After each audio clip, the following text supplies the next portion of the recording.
ɗan Arewa in za ka tuna.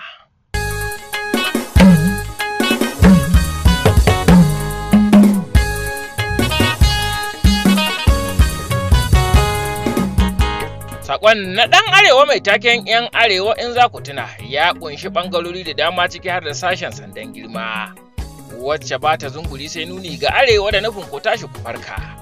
Kusan inda aka dosa a wannan gwamnatin da kuka yi uwa kana kuka yi makarbiya wajen tabbatar da an kawo ta.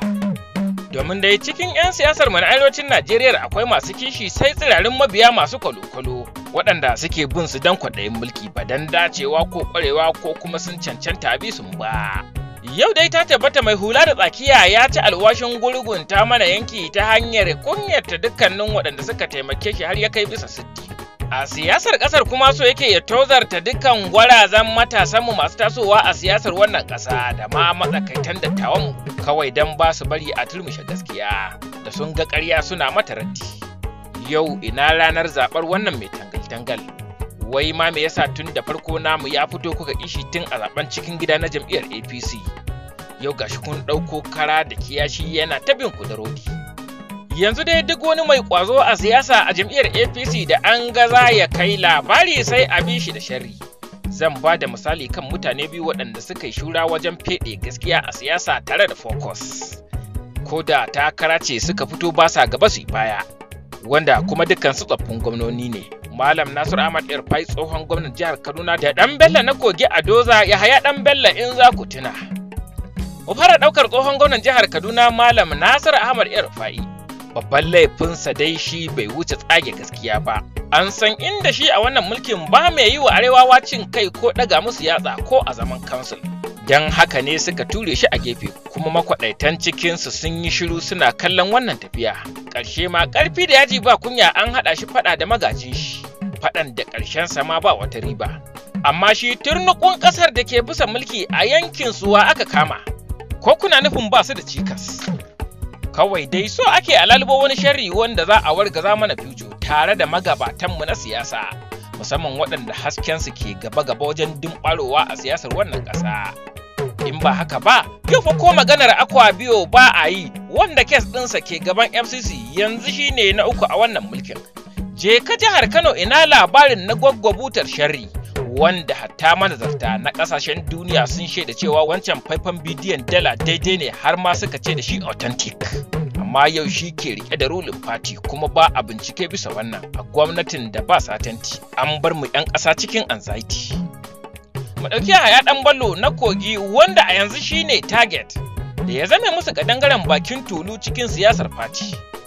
Babban laifinsa kawai shine saboda ya gwada kwanjinsa kuma an ga za ya kai labari ana tabinsa da sharri kan binciken da babu dalili.